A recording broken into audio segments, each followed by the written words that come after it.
हनुमान जी महाराज के होते हुए श्री रामचंद्र जी ने युद्ध रोकने के निमंत्रण एक प्रस्ताव के लिए हनुमान जी महाराज के बजाय अंगद को क्यों भेजा? जय सिया राम। श्री हनुमते नमो नमः। मैं उपस्थित हूँ श्री हनुमत धाम तीर्थ क्षेत्र स्थल विकास नगर के पुण्य पावन प्रांगण में। बहुत सुंदर ये नीम का वृक्ष है अति सुंदर वृक्ष है। बिल्कुल ऐसा ही अशोक वाटिका में वृक्ष रहा होगा, जिसके नीचे माँ भगवती जगत जननी सीता मैया विराजमान थी। जब चोरी से एक निर्लज पूरी पृथ्वी पर राज करने के लिए, तीनों लोकों पर राज करने वाला रावण, उसका नाम अधिपति, उनका चोरी से हरण करके ले गया। तो उसने ऐसी सब शाप के डर के भय से, मौत के डर के भय से माँ भगवती जगत जननी सीता मैया को साहब ऐसे एक सुंदर वृक्ष के नीचे ला करके विश्राम दिया। और तत्पश्चात श्री रामचरितमानस आपने पढ़ रखी है, महर्षि वाल्मीकि रामायण आपने पढ़ रखी है, रामायण आपने टीवी पर देखी रखी है। अनेक रामायण उसके बाद बन चुकी हैं, लेकिन अनेक संतों ऋषि मुनियों ने इसका प्रश्न का उत्तर राहुल भाई दिया है अपने अपने माध्यम से। लेकिन जो वेदांत सम्मत उत्तर है वह हम आपको अपने चैनल के माध्यम से बताते हैं आज। ठीक है, कई कारण हैं कि हनुमान जी के होते हुए आखिर अंगद को क्यों भेजा गया। तो अनेक छोटे बच्चे होते हैं जी, बच्चे भी प्रश्न पूछते हैं। ऐसा नहीं है, आज हमारी जो युवा पीढ़ी है उसको समझाना बहुत जरूरी है। आजकल तो सबके हाथ में एंड्रॉयड मोबाइल है और न जाने उस पर क्या क्या चलता रहता है। लेकिन अगर आप प्यार से बच्चे को ये समझाएंगे ना, उसके साथ बात करेंगे रामचरितमानस की, रामायण की और अन्य अनेक अध्यात्म की अगर बात करेंगे तो वो समझने की कोशिश करता है। मैंने अपनी लाइफ का बहुत निकट से देखा है साहब। आज बहुत शुभ दिन है वैसे, यहाँ हमारे हनुमत धाम के पुण्य पावन प्रांगण में श्री गौशाला का निर्माण हो रहा है। निर्माणाधीन गौशाला है, प्रकृति को पूरी तरह से बचाया गया है। तो अंगद को भेजने का जो मुख्य कारण था वो ये था कि जब ऐसा लगा कि भैया अब युद्ध होकर रहेगा और रावण कुल सहित मारा जाएगा, तो विभीषण जी ने, क्योंकि अपने भाई को बचाने का हर संभव प्रयास किया था जब हनुमान जी वहाँ उपस्थित थे, और वो स्वयं ब्रह्मास्त्र में बंधे थे। हनुमान जी पवन पुत्र हैं भाई, रुद्रावतार हैं, उनको कोई नहीं बांध सकता। आप निश्चित रूप से तय मान के चलिए। मैं अभी एक जगह सुंदर स्थान पर गया हूँ, 12,000 फुट की ऊंचाई पर। मैंने हनुमान जी महाराज के दर्शन करके हनुमान चालीसा का पाठ किया, अति सुंदर आनंद प्राप्त हुआ। विकास नगर समुद्र तल से 983 फुट ऊंचाई पर है सिर्फ मात्र, और मैं जिस स्थान पर गया वो समुद्र तल से, ग्राउंड लेवल से, ग्राउंड जीरो से 12,000 फुट की ऊंचाई पर है। ऐसी बहुत ही सुंदर प्रतिमा हनुमान जी की वहाँ पर उस मंदिर में थी। बहुत छोटा सा मंदिर, लेकिन बहुत सुंदर प्राकृतिक जगह पर, बड़ी सुंदर।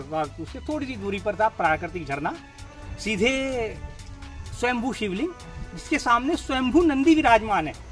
बड़ी अद्भुत सा दृश्य है। हमने अपने चैनल पर किया और हम अपने मित्र से भी गुजारिश करेंगे कि वो वाला जो वीडियो है वो श्री हनुमत भक्ति दर्शन चैनल पर दर्शकों के लिए अपलोड करें।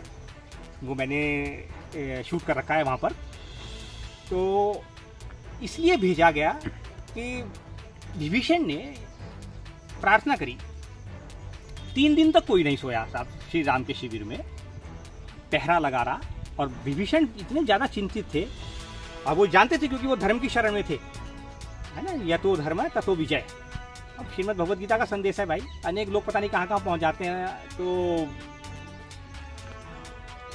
धर्म की रक्षा के लिए अवतार धारण करते हैं भगवान, पापियों का विनाश तो ऑटोमेटिक हो जाता है। एक तो बात ये आपको बहुत अच्छी तरह से समझनी चाहिए। दूसरी बात, विभीषण ने साहब एक बार और प्रयास किया। उसने पहले अपने मित्र हुए थे हनुमान जी, क्योंकि सबसे पहले परिचय हनुमान जी का विभीषण से ही हुआ था साहब। वहाँ पर जब वो पता लगाने गए माता सीता का, तो विभीषण जी ने हनुमान जी से प्रार्थना करी, निवेदन किया कि हनुमंत एक अवसर और मिलना चाहिए बड़े भैया को समझाने का। मेरा मन ऐसा कह रहा है, यद्यपि युद्ध की पूरी तैयारी है और मैं जानता हूं कि लंका का सर्वनाश होना तय है, लेकिन फिर भी मेरा आपसे निवेदन है कि आप एक अवसर और प्रदान करें। प्रदान कराने की कृपा करें प्रभु श्री राम से, और वो सबकी बात शायद टाल दें लेकिन आपकी बात नहीं टालेंगे।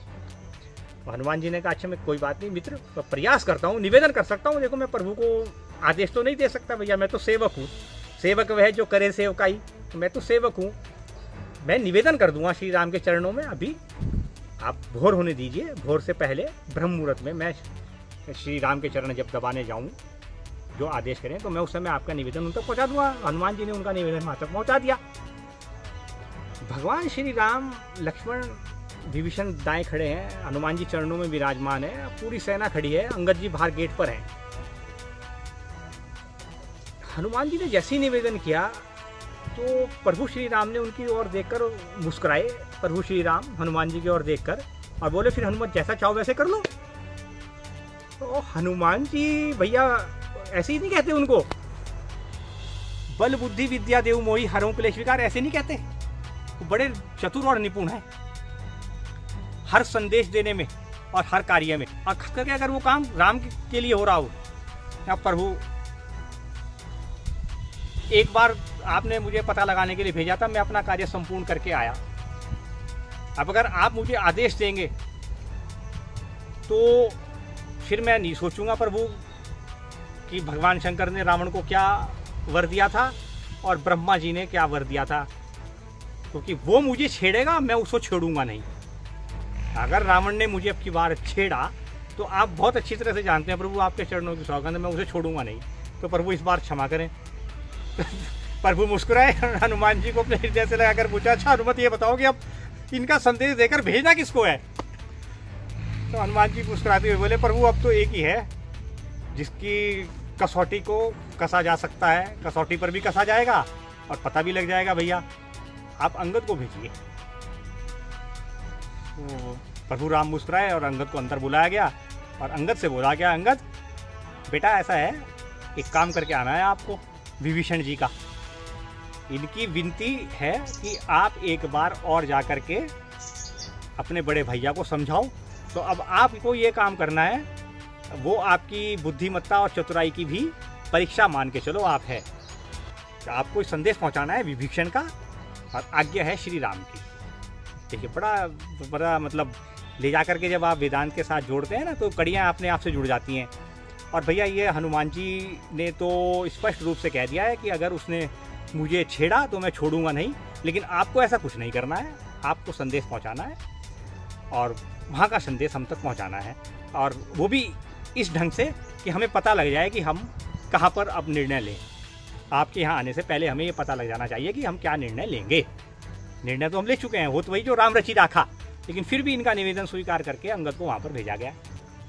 अब जब अंगद जी को वहाँ पर भेजा गया तो वो आगे की सारी रामायण आपने देख रखी है, तो हम फिर वापस बैक में आ जाते हैं। हनुमान जी का होना ही इस बात का प्रतीक है कि आप हैं। इसको आप दूसरे शब्दों में इस तरह से कह लीजिए, जैसे कि प्रकृति आपको दिखाई दे रहा है, नहीं आपकी सांसें, आप सोचते हैं कि मैं सांस ले रहा हूँ, नहीं भाई, हमने पहले भी हम अपने चैनल के माध्यम से बता चुके हैं, आपकी सांसें सिर्फ चल रही हैं, आप सांस लेते नहीं हैं, आपका दिल धड़क रहा है, सिर्फ धड़क रहा है ऑटोमेटिकली। ये इस बात का प्रतीक है, इस बात का सबूत है, इस बात का द्योतक है कि प्रभु इस जगत के कण कण में विद्यमान है और वो प्रभु श्री राम है। आप मान के चलिए वो आत्मा है। आप ये जो एक कॉन्सेप्ट है ना, ये एक कर्मकांड का जो कॉन्सेप्ट फैल गया है साहब, इसको समझना बड़ा कठिन कार्य है, लेकिन जब आप हमारे चैनल पर आकर के जुड़ते हैं तो थोड़ा बहुत आप समझने का प्रयास करते हैं। हम एक पुस्तक भी लिख रहे हैं, हमारे मित्र भाई राहुल सिंह को पता है, आत्मा ही परमात्मा है। तो वो जो कॉन्सेप्ट है आत्मा ही परमात्मा है, उसको समझना थोड़ा टेढ़ी खीर अवश्य है, लेकिन ऐसा नहीं कि नहीं समझा जा सकता। इस दुनिया में ऐसा कुछ नहीं है। दुनिया में सिर्फ श्री राम और श्री कृष्ण को नहीं समझा जा सकता। अब बहुत से लोग ये पूछते हैं साहब इनको नहीं समझा सकता, तो फिर किसे समझा जा सकता है? जो आपको समझना है वो इनकी माया को, इस प्रकृति को समझना है। देखिए कितने सुंदर पेड़ वृक्ष यहाँ पर लगे हुए हैं, ऐसी वृक्ष के नीचे बिठाया था और तत्पश्चात आपने देखा साहब प्रभु की मुद्रिका उन्होंने डाली थी माता सीता के सामने। माता सीता भी चकरा गई, राम नाम लिखी हुई मुद्रिका, और वो भी इतनी सुंदर और है भी प्रभु की, जिस लंका में कौन लेके आ सकता है। मांगे थे अंगारे और मिली प्रभु की मुद्रिका, और वो जो उन्होंने शुरू से लेकर अंत तक की कथा सुनाई, वहाँ तक की हरण तक की, भैया जिसने इतनी सुंदर कथा सुनाई, भैया नीचे तो आ जाओ, उपस्थित तो हो जाओ। देख तू कौन है भैया, इसके इतनी बड़ी जो है महारथी के होते हुए इस लंका में आने के बाद, प्रभु को कथा सुनाने के बाद अंगारे हमने मांगे और आपने साहब जो है हमें अमृत प्रदान कर दिया। हमने मौत मांगी, आपने जिंदगी प्रदान कर दी। तो सामने तो आ जाओ भाई। अब हनुमान जी बेचारे पूरा क्या करते, उसने कहा माता के सामने तो भैया छोटा बन के जाऊंगा, सबसे छोटे, इतने से छोटे से बन के ऐसे, बस इतने छोटे से बन हो गए हनुमान जी, इतने छोटे से होकर वहाँ उपस्थित हो गए माता जी के सामने। तो माता जी मैं आया हूँ ये तो भाई परिचय दो। परिचय भी क्या दिया, हनुमान होने का परिचय नहीं दिया भैया। हनुमान का तो तात्पर्य ही है अपने होने का, जिसको मानना हो। उन्होंने कहा भैया रामदूत में मातु जान की, सत्य शपथ करुणा निधान की। उन्होंने कहा इसको तो करुणा निधान ही पता है भैया, ये तो मेरा ही नाम दिया हुआ है श्री राम को, और अभी 4 महीने से मैं करुणा निधान कर रही, तब तो यार करुणा निधान उपस्थित नहीं हुए। और ये छोटे से बंदे को भेज दिया, ये कह रहा सत्य शपथ करुणा निधान की। प्रभु को करुणा कब करोगे, कब? तो हनुमान जी बोले वहीं से मुस्कुराते, माता ये करुणा ही तो है उनकी, मैं तो रामदूत हूँ प्रभु, मुझे कुछ मत माने। अच्छा फिर सारी कथा सुनाई और माता को विश्वास हुआ कि नहीं ये तो है। उन्होंने कहा भैया माता जी आदेश दीजिए कि 28 दिन में मुझे लेके जाएं, ये प्रभु तक पहुंचा दो संदेश कि माता जी मुझे तो भूख लगी है, कि बेटा फिर फल खा लो राम नाम लेकर के, लेकिन पर एक बात बता दो उससे पहले मुझे। बच्चों के हिसाब से बताता हूँ आपको। माता जान की नहीं लगा। अच्छा तो एक बात तो बताओ, सारे तुम्हारे जैसे ही है क्या, ऐसे छोटे छोटे? भाई हाँ इतने बड़े बड़े ये हैं जो है वो भाई आकाश छूने वाले राक्षस, और वो पता नहीं कौन कौन सा दिक्पाल और कहाँ कहाँ से ये जो इसकी लंका में, और ये युद्ध जीता कैसे जाएगा जरा हनुमान बता तो दो। हनुमान जी बोले माता जी अगर आपका आदेश हो तो असली रूप में आ जाओ। क्या असली की क्या तात्पर्य है आपका हनुमान? हाँ तो बेटा कह दिया उन्होंने उनको, सब अष्ट सिद्धि नौ निधि के दाता, ऐसा वर दीन जानकी माता, सारे वर प्रदान कर दिए।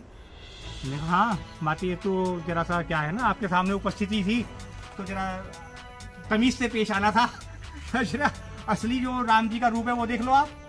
अब जब हनुमान जी ने वहाँ पर अपना माता जानकी के सामने असली रूप दिखाया, 1 योजन 2 योजन 10 योजन 20 100 200 500 1000, और हनुमान जी तो भैया बढ़ते जा रहे, और माता जानकी ऐसे देखिए उनको।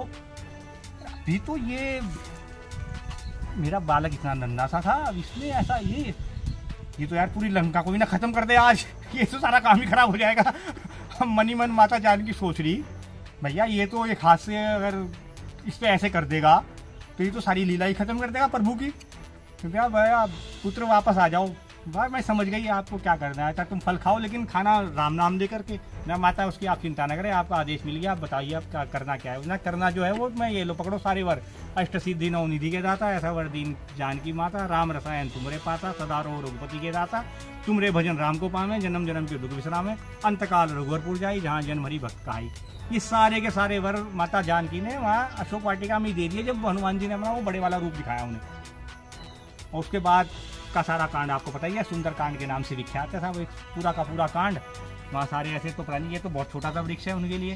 पहले उन्होंने फल खाए, फल खाने के बाद फिर कुछ आधे खाए, तोड़े और वो छेड़ा उन्होंने, मारा, कहीं इधर फेंक कहीं उधर फेंक, किसी राक्षस से मजे लिए उन्होंने, खूब पेटा उसे पकड़ के, फल मारे उसके दे के। नारियल का वृक्ष था वहाँ, एक हर तरह का फल था भैया, राक्षसी से मांस भक्षी।